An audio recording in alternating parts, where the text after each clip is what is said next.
Thank you all for coming. I am Lisa Vigil Shattinger. I'm the founder and executive director of Ohio End of Life Options.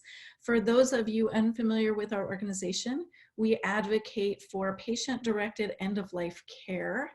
And we also raise awareness about, provide education about, and advocate for a medical aid in dying law for the terminally ill in Ohio. In having all of these conversations, what I found is a common thread in really valuing life, learning to live it to the fullest, and valuing our role in it and our family's role in it. And so I thought that played so nicely into Sarah's talk today. So as I've said, we will have her presentation first and then go to a Q&A afterward. I wanted to briefly introduce Sarah. You saw her right up in when we advertised this, but Sarah joins us with having earned a Bachelor of Science in Psychology from Loyola University Chicago. She also has a Master's of Social Service from Bryn Mawr College Graduate School of Social Work and Social Research, and a postgraduate certificate in Gestalt therapy from the Gestalt Institute of Philadelphia. I met her socially and didn't know she did all of this until I met someone, a mutual friend, and saw an amazing project that she worked on. So I welcome Sarah and thank you so much for joining us today. So like Lisa said, I've been a social worker for a long time. I've worked in community mental health, geriatric care management, hospice, and most recently I was looking for more independence and creativity, so I started a business as a personal historian.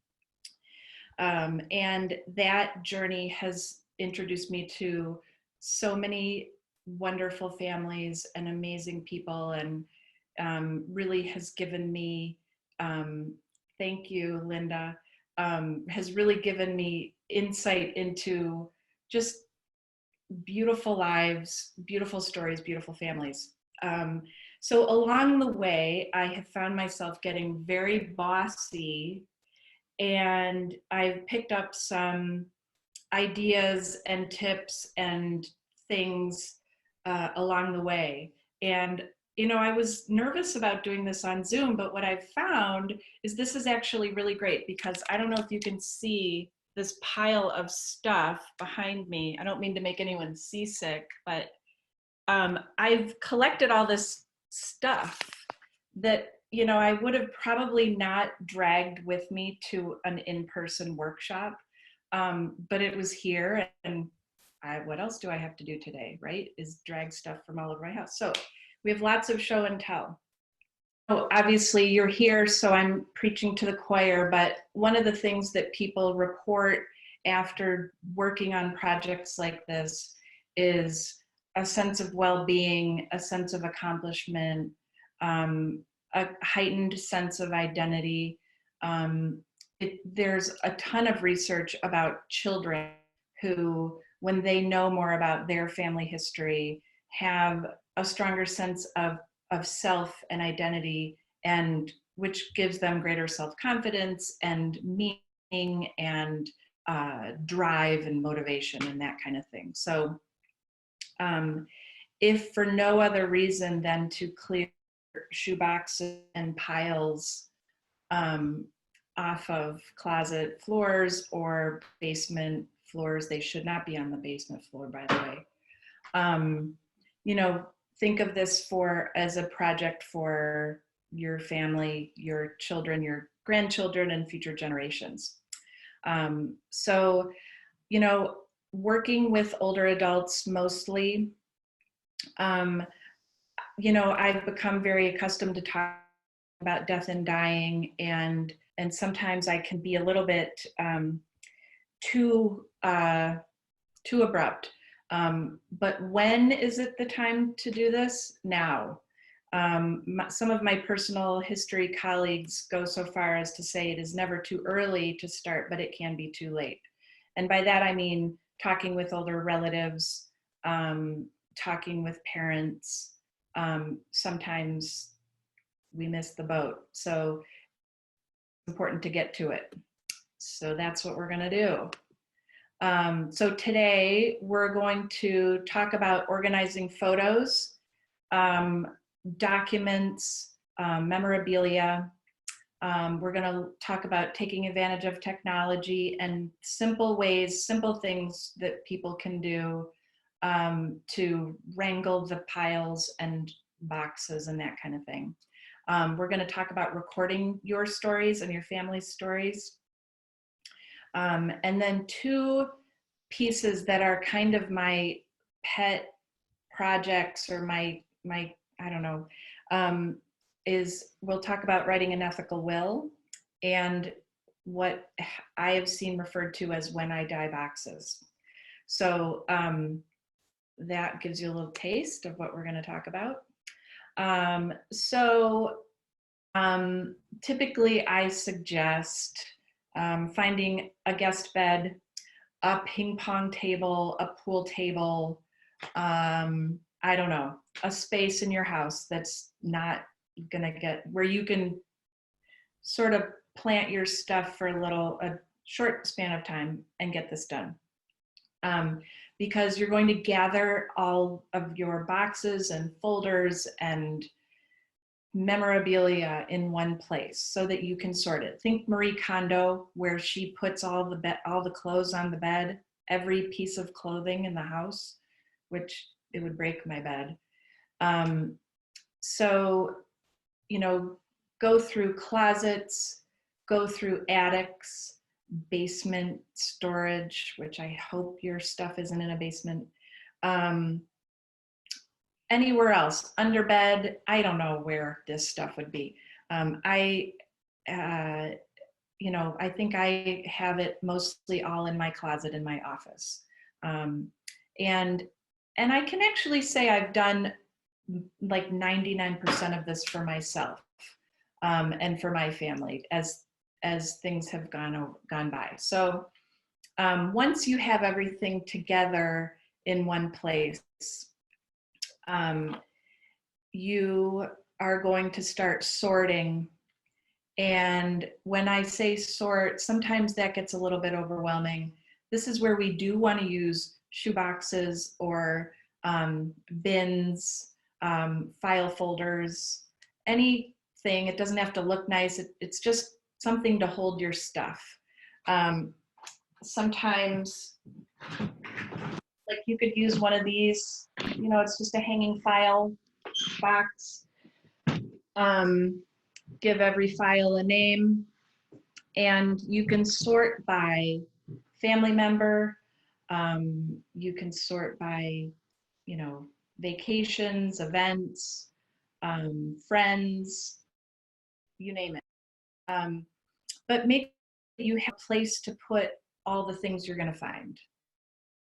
And once you have all these piles and everything is sorted out, you're going to start scanning. Now, this is where I get bossy. This is my baby book. And I'm sure you could recognize these. Don't worry, I've already scanned these. This is just for demonstration purposes. But did you see that? Everyone has this stuff. This is terrible. And it will eventually completely degrade all your photos. So even if they were lovingly organized by someone, I'm going to suggest you tear them apart. And, you know, say, like my mom wrote a few things in here. She wasn't super creative about it, but she did write a lot of stuff. And so what I did is I used a flatbed scanner so that I have her handwriting too. So I have it saved, but it's, this is eventually just going to turn brown, I don't know, and bad. So this is the other thing we're going to avoid. This is the shoebox. This is for real. I didn't make this. Can you read that? Random pictures. You see that? And comes with, you know, the tape and full of pictures. Do we have these? I see heads nodding. Thank you, Craig. Yeah, lots of this stuff. Yeah. So you're going to go through all of this. This is my husband's box, but we've scanned it all. So you're going to take out, you're going to toss this, get rid of that. I don't know. This was a trip he took to Europe, I think, after graduate school. Beautiful photos, but they're all doubles. So we're going to get rid of the doubles. We're going to get, well, like, do we need a lot of these? No, we're going to get rid of that. I don't know what any of these are. He probably doesn't either. So he gets to decide where those go. All right, so you've got your ping pong table. That's where I like to do things. So we're gonna just say we're on our ping pong table, and you've got your boxes and your albums and your piles. So you'll want Post-it notes, you'll want some markers. You know, you wanna have all your stuff together so that as you're going through, you don't have any good excuses to walk away and get a cup of coffee, or, you know, that's how it works with me. If I walk away, sometimes I don't come back. As you're going through, you're gonna find, you know, the old pictures. You might have one picture of your great grandmother, and it's a terrible picture. It's badly lit. It's a little blurry. She's got a funny look on her face, but it's the only one you have of your great grandmother. So even though it's not something you'd probably blow up and, you know, display, it's still really important because it's representative of her. So you got to hold on to those kind of things. So you're going to, you need to scan. You just do, because floods happen and mildew happens and fading happens. I have 2 scanners that I like to recommend. In addition to, I mean, like, even this junky printer I have has a flatbed scanner that you can just open up and it scans very nicely. This is a Doxy Go, and I think they still look like this. You can even get them so that this disc, the little SD card, is Wi-Fi enabled, so that when you scan, it goes right to your computer, which is kind of neat. I didn't pay extra for that, but you can. Otherwise, it all goes on the SD card, and then you put it in your computer and you organize it. We'll talk about that later, because that's a whole other thing. This is called a Flip Pal, and it's basically like a little portable copy machine. And the top comes off, and you can put it down on something and push the button, and it will scan. And I've used this in the past for, you know, like somebody's got one piece of wonderful embroidery that their mother did, but there are 4 siblings and they're not going to cut it up. So the next best thing is to have a copy, and everyone can have a copy of that. So, and I can make a list of these things and send it to Lisa if I'm going too quickly. But this Doxy is inexpensive. It's super easy. It's very portable. And I've used it for all kinds of things. Once everything is scanned, we need to safeguard our digital, you know, legacy. And some of the ways you can do that, you can buy an external hard drive and back that up.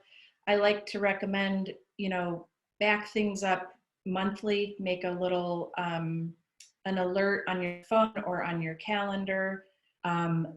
Double check on like your birthday. Or this is called a picture keeper, and it's kind of neat. It attaches by a USB, and you just stick it on, and it recognizes any file that's a photo, and it grabs it and saves it. So it's kind of like an external hard drive.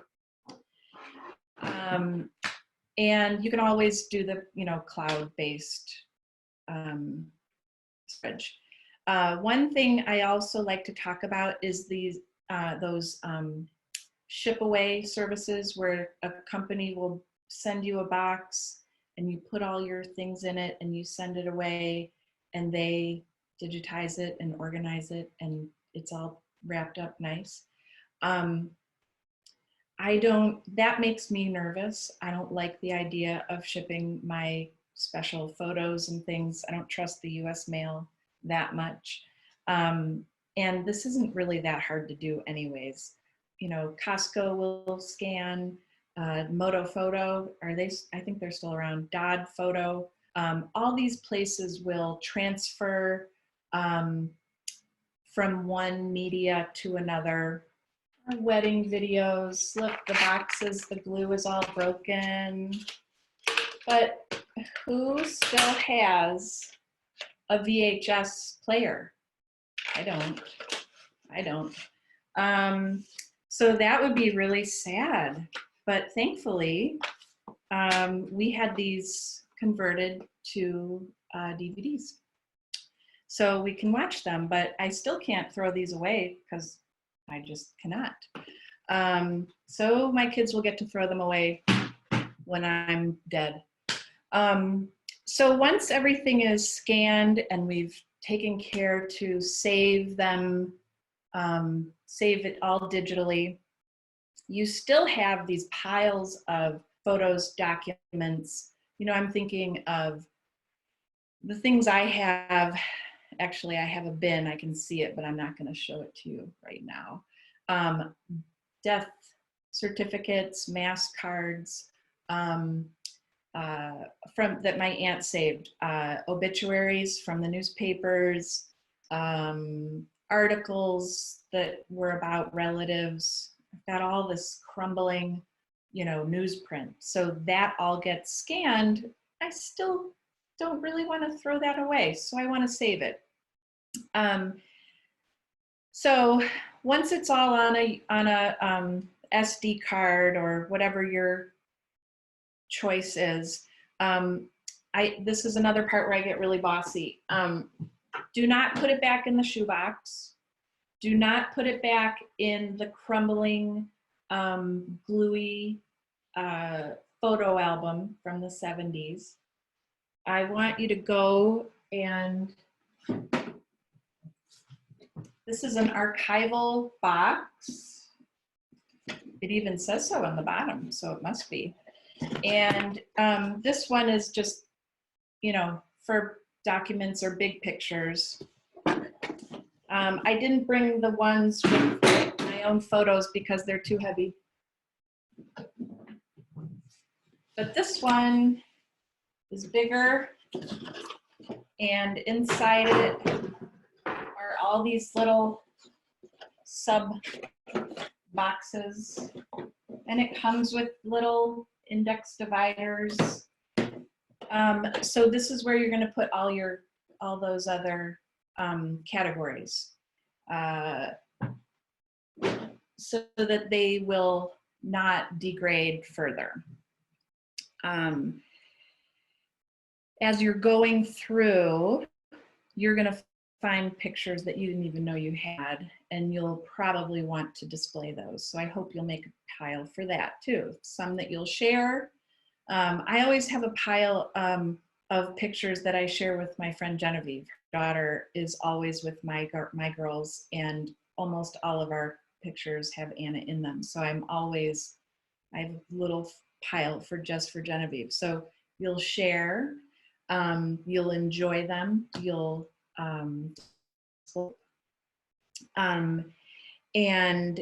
but you will not put them in the basement, and you will not put them in the attic. Promise? If I've done nothing else, I've gotten your pictures and your special things out of the basement and the attic. So that would be a good day. So sometimes this part of it is a little overwhelming. I have boxes from my dad's family. I have boxes from my mom's family. I have boxes from my own family. It gets a little bit overwhelming. Sometimes what is nice is to have someone come in and help you. So I know Lisa knows Muffy and Joellen. They have a business here in Cleveland called Organize for You. And I've worked with them in my own home, and when that is possible, they are a wonderful resource. There is an organization called The Photo Managers. I used to belong to an organization called the Association of Personal Historians, and this was kind of a sister organization for photo organizers. So that's an interesting resource that you could find another person to do that with. Another colleague, their website is called Preserve the Past, and they have archival materials. And then I think where I got these items, it's called archivalmethods.com. And she started her business, I think she was working in Hollywood as a film preservationist. And so she would go into these vaults of like MGM, and her job was to restore and save and archive. I'm actually backing up for a minute. This digital sorting is going to be a really important part.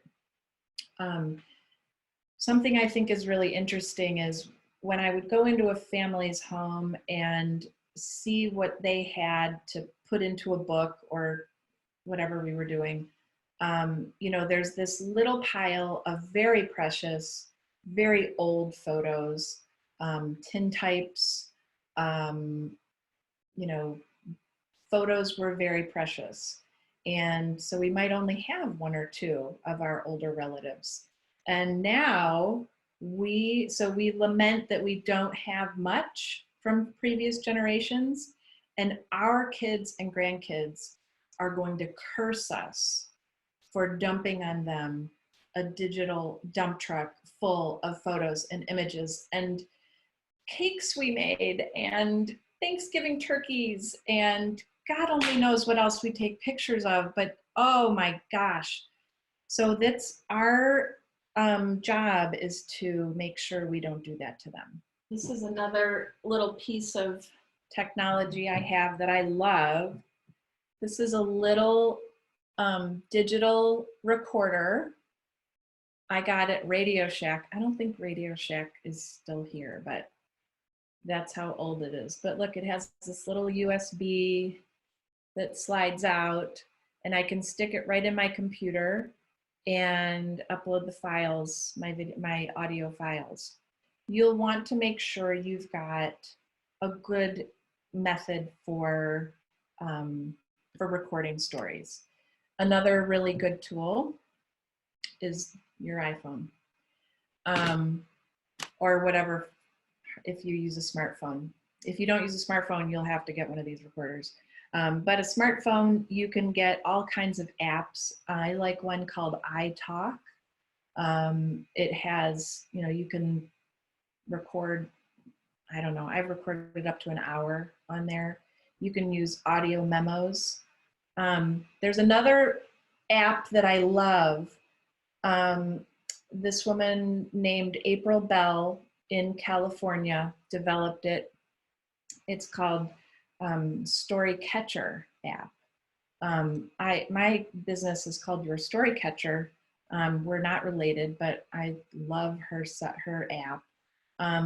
It's a video-based app that you can record video stories. You can edit them, you can share them, and at the end, you have possession of the file.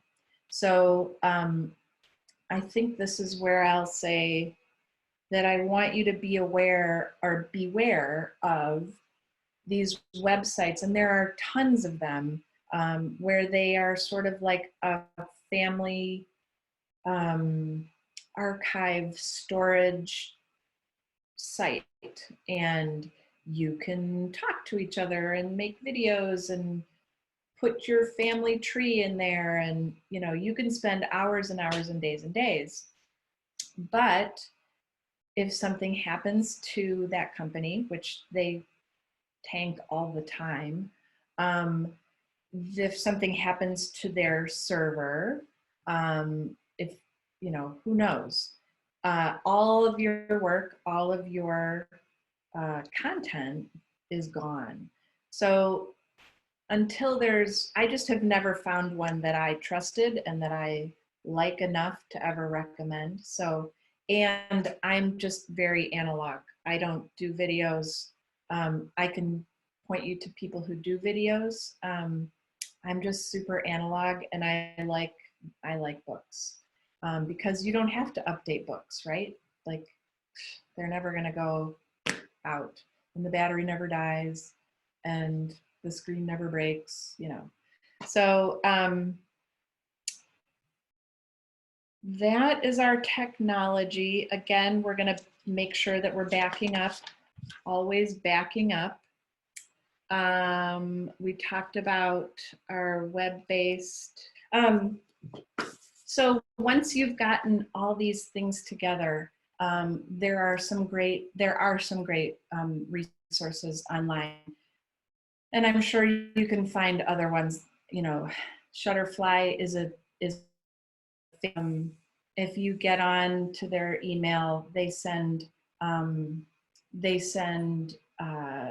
coupons or rebate or discounts all the time, and their quality is decent, and you can make lots of copies, and everyone's happy. Artifact Uprising is a company that I love. This is a book I made for my daughter Jane when she turned 5. And what I like about this book is, can't tell, but it's got a really nice linen cover. The pictures are really nice. It's really easy. You don't have to be a graphic designer to make a really nice book. Like I just made like little captions on one side and pictures on the other. So that's another idea when you're sorting. You know, you can make piles for a year and then make a little yearbook. We've got all of our technology. We're ready with our recorders, our apps, our scanners. We've got pictures. We know where it all is. We're not putting it in the basement. And we're ready to record stories. So Lisa emailed some documents earlier, and these are just worksheets that I like to give people to get them started and have, you know, something to talk from, you know, where you could say, like I think of my oldest, I always start with the oldest living relative. Oh, we got to go to the next slide. I think of my Aunt Joan, and she would say, oh, honey, you've heard all my stories. You already know what I'm going to tell you. And I'll say, I know, but you know what? I was on this Zoom call and it got me thinking, and I really would love to do this. Could you just humor me? You know, like it's nice to have a starting point. So I'll let you read through these. And of course, if you have questions, please don't hesitate to ask. But it's just a way to get started. And sometimes you start with the easy stuff. When were you born? Where were you born? Who were your parents? You know, I like to make sure that if someone's telling me about the Korean War, I make them tell me more about the Korean War. Yes, we can look it up, but I want to hear what it was like to be drafted and what it was like to leave on a bus or a train and go to basic training, and I want to hear all of it. And so you want to be an investigator, and you want to be persistent and pushy, and keep asking questions, because the more detail you get, the more interesting it will be. Um, so I want to say for a minute, a lot of times people ask if I'm a genealogist, and I'm not a genealogist. But what I've learned, I mean, anyone can get an Ancestry account, and that's super fun. If you're here now, you will probably like an Ancestry account. I'm pretty sure of it. That is a really fun rabbit hole to fall down. And you know, what I know is that no one wants to pay me an hourly rate to dig around for family tree information, but Ancestry is a great resource. I like to say that genealogy and the family tree is the branches, and that the stories, the photos, the documents, those are the leaves, and that is what fleshes out the tree. So once we have all these stories, you know, at a certain point, we will sit around a table again, always ask permission. If we're telling these stories, can I record you talking? I'd really love to capture this. But you know, you've got these recordings, somebody's got to transcribe it. There are transcription services all over the place. It's not that expensive, or you can sit down and it's actually kind of enjoyable to listen and type it into a document. So this is where we go back to the artifact uprising, the shutterfly, and that kind of thing, where we can put these things all together and have something tangible that we can share. Put it on the coffee table, share it with people. So ethical wills are something that have became more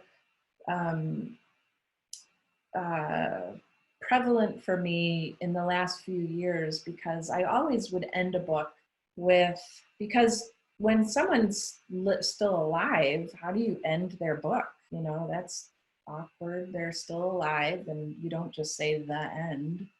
So I always liked to have my last chapter, or their last chapter, be an ethical will, which is a non-binding, non-legal document. It can be a letter, it could be a video, it could be an audio recording, you could write a song, I don't know, depends on how creative you are. But it's a way to convey sort of the essence of your life stories. It's a way to share your wisdom, your values, your hopes, regrets. It's a way to convey forgiveness if maybe you're not able to do that in person. It's just a way to say, this is the most important thing I want you to know. If I never get to say anything else to you again, this is what I want you to know. So we also sent you 2 more worksheets. So this ethical will outline, mine is different because I edited it before I sent it to you, but it gives you a little bit more information about an ethical will. I just think this is such a great vehicle for creating a legacy, and it's a small thing that can be folded up and put, you know, in a drawer and read over and over and over again. It doesn't have to be when you're dead or dying. You know, I've typically worked with older adults, and the books I've done are, you know, people in their 70s and 80s.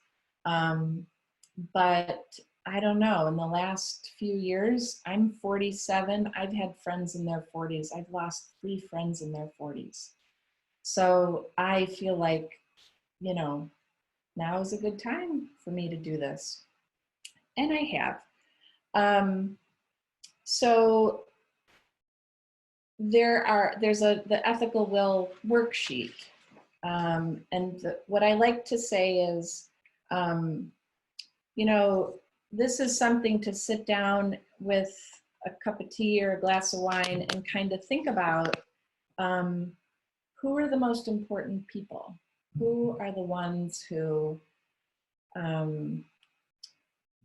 need to know the essence of me and my life?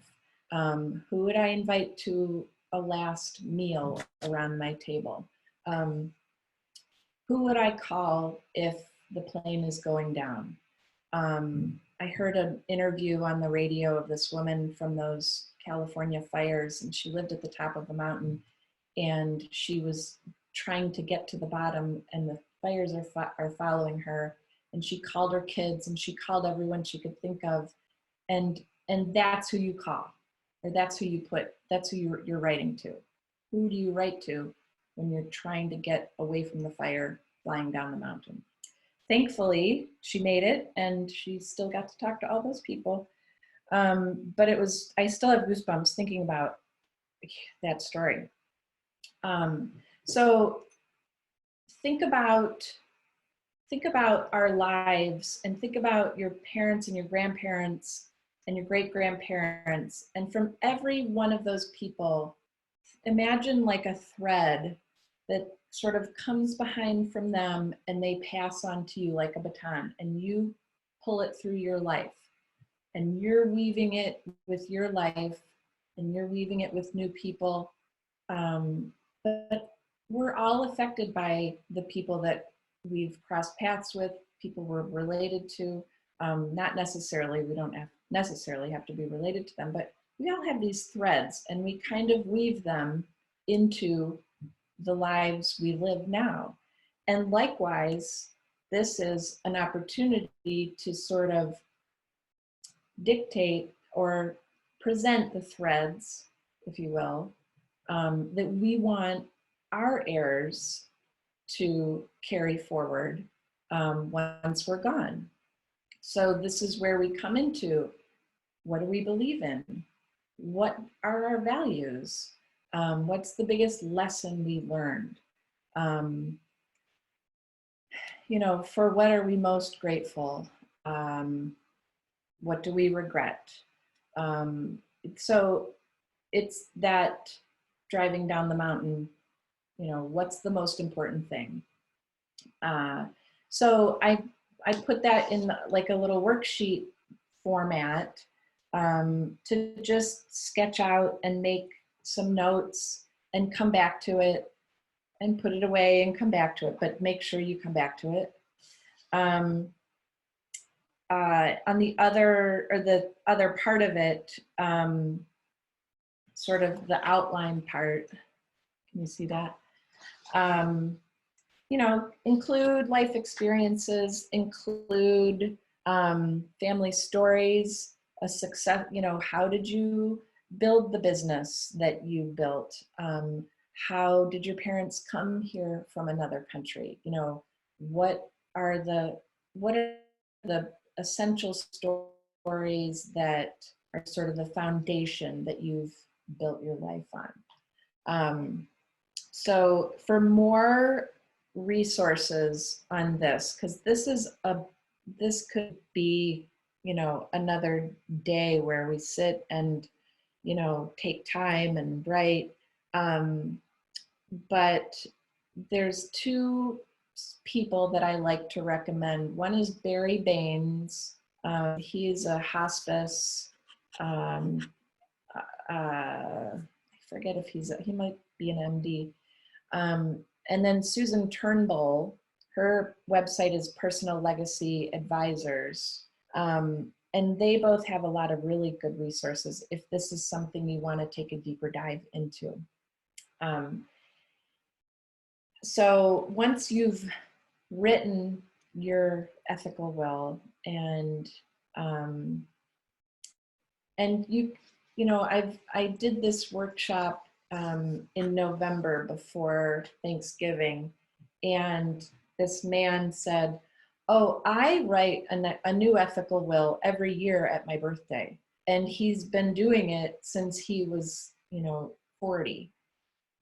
He had a life-threatening illness, and he didn't expect he was going to live past that.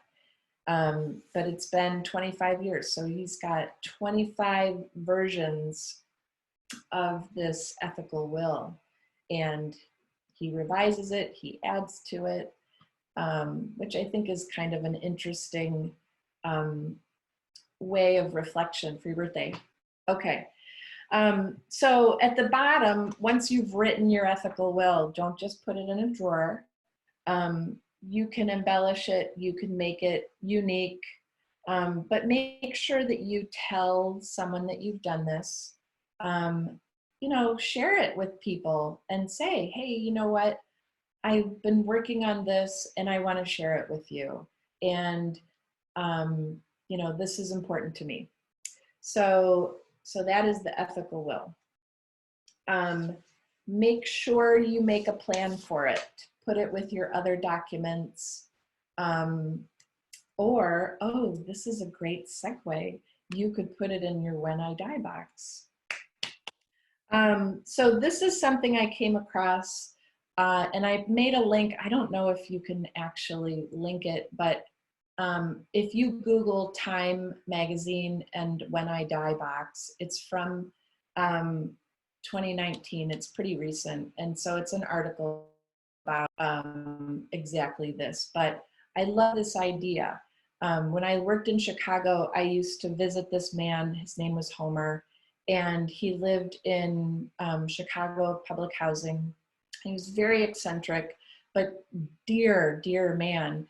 And everywhere in his apartment were pages taped to the walls. So right when you walk in his apartment, it said, if you come in and I'm dead in my bed, this is where, and he had like a list of where you could find his things. And I thought, oh, I wouldn't quite put it right on my entry, but that's one idea. This other link under it is from the National Institute of Health, and it's just a general list of things. I know that last week, Mary Jo talked about advanced directives. I hope everyone has their advanced directives written. I just updated my mom's on the phone an hour ago. So it's important to have all these things in one place. But the When I Die box is a little bit more personal. So you might say, you know, in the file cabinet are where all the legal, financial, investment things are. But this box is for directions, you know, mundane. How do you turn the water off in that house? Maybe it's weird. This is an old house. It took me forever to find the place to turn off the outside spigots before they burst in the winter.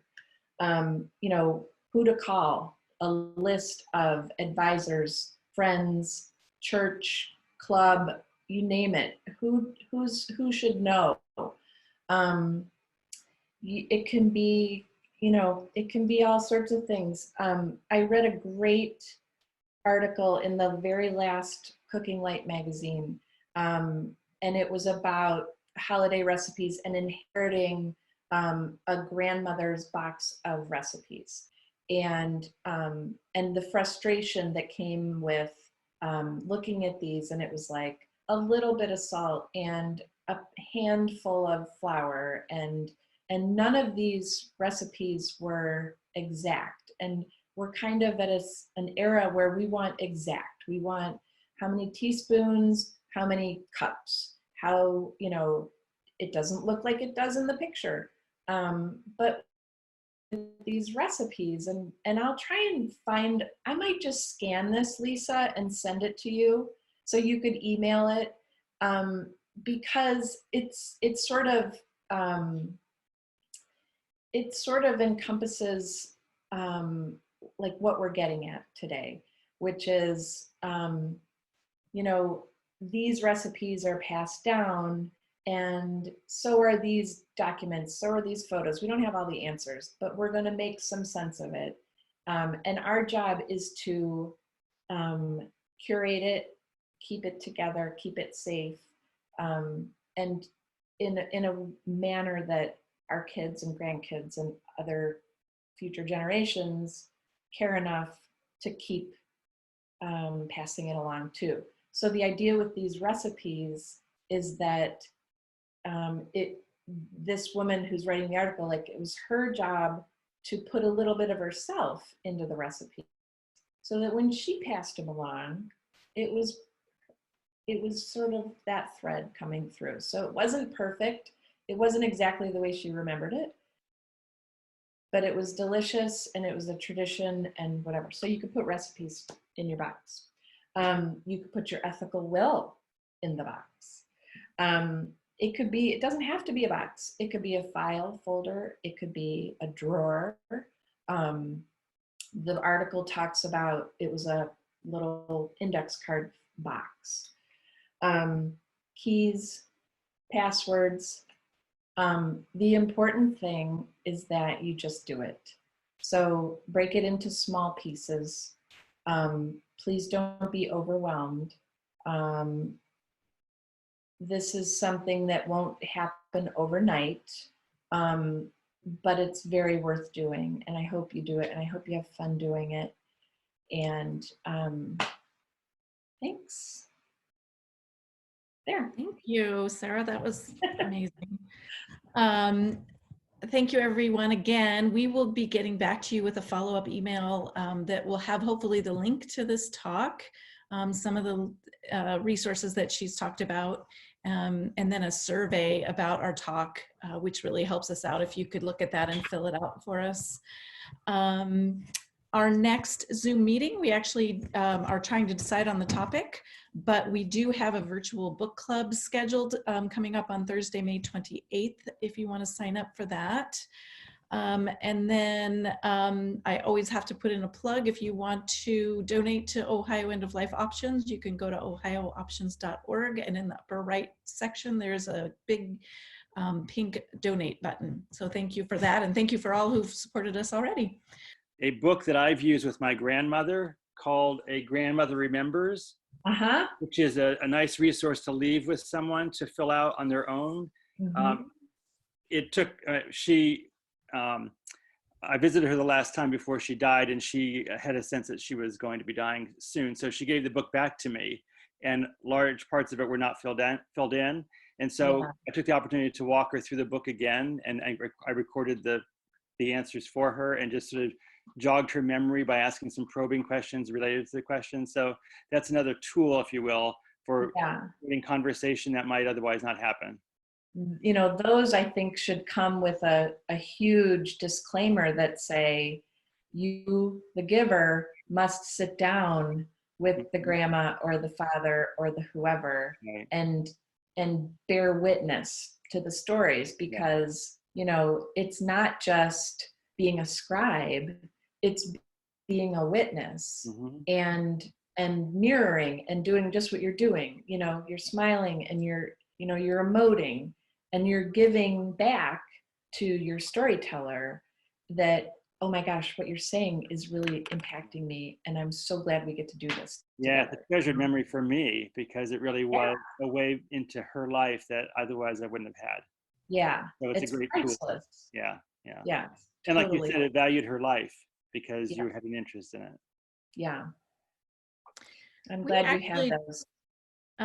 Sorry, we actually did this in a little bit a different perspective.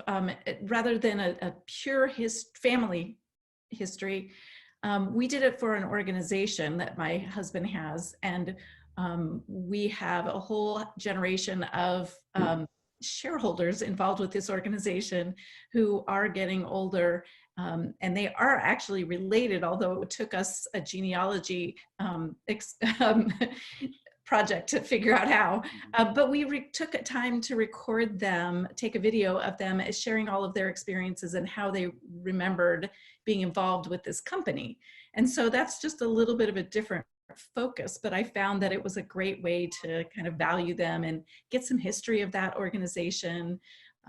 You know, and I think universally when you start these projects, people do say, like you've mentioned before, you know, why do you care about what I have to say? But we do care, and they do have things to share. And so just thinking of it in a little different perspective, that maybe it's family and maybe it's, some other type of group that would be important to record. For sure, definitely. And Sarah? Yeah. Have you unearthed skeletons that have caused family problems? I have had a lot of people say, go along their story and blah, blah, blah, blah, blah. And then I did this but don't put that in the book. Mm-hmm. And I think, oh, okay. So I have to honor that. Mm-hmm. And even, as I transfer audio, because I always give people their audio files, Mm-hmm. Because I think it's nice to hear people's voices. Way before I ever started this, my dad said something that has always stuck with me. He said, I wish I could have 20 minutes with my dad because I can't remember what his voice sounds like. Mm-hmm. And I have a couple of questions for him. I would think 20 minutes wouldn't quite do the trick, but so I have to go back and scrub that out of the audio. It's a little bit of a pain in the neck, but you got to honor that, I just have to put a plug in. I met Sarah Peck years ago when my mom had spent years and years collecting all of her family history stuff. And when I heard what Sarah did, I promptly connected her with my mother, and the result was months and months worth of projects and Sarah becoming a family member. But we have a book called Roots and Wings that is now our family history, and it's all old photographs and everybody, and honestly, without Sarah's help, we wouldn't have this. And we reference it all the time. I can tell you, it is just an amazing resource for us. Even my dad passed away in December, and my sister and I were like, oh wait, was it this or this? Wait, let's check the book. I'm sure Sarah wrote it down. And it was there. The answer to our question was there, and it was just amazing. So I highly, highly recommend doing what she says, because it's priceless to have this collection of photographs and stories and memorabilia all in one place that we can reference often. Thank you, Karen. And Sarah, I guess maybe that gives you a moment to talk about what you're planning for the future, in case people think that you're the go-to person for this. I feel very strongly about this. I think I'll always do this. And, I feel like if there's something I can say or do to help motivate someone or inspire them or get them unstuck, I'm always happy to, answer the phone or an email or something. Wonderful.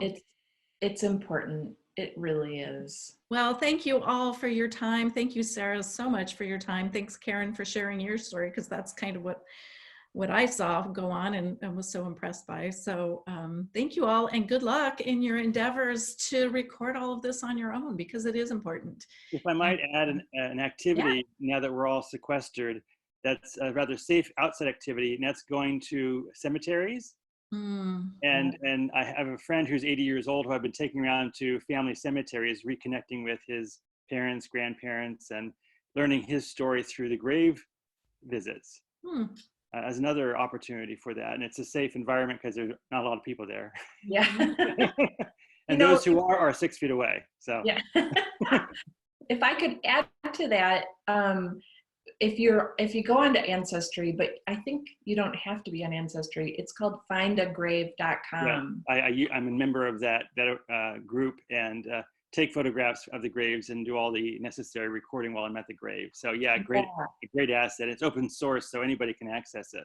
Yeah. So for anyone who's not familiar with it, you can, like, let's say that you have relatives buried in Ireland or Texas or someplace where you are not. someone like Craig could be a volunteer, could just be a community member who's going through, and he might get a ping that says, hey, can you find my Uncle John? I think he's this cemetery. And so he could go and take a picture and post it. And there you have a record of that, which is pretty amazing. It is, yeah. Like there's so many fun resources. I love that you do that. Yeah, it's a great joy of mine, and it helps other people too in their research, because you can connect people, other graves to the same, so it's a family tree that you're making. Yeah. So. Yeah. All right. Well, thank you, everyone.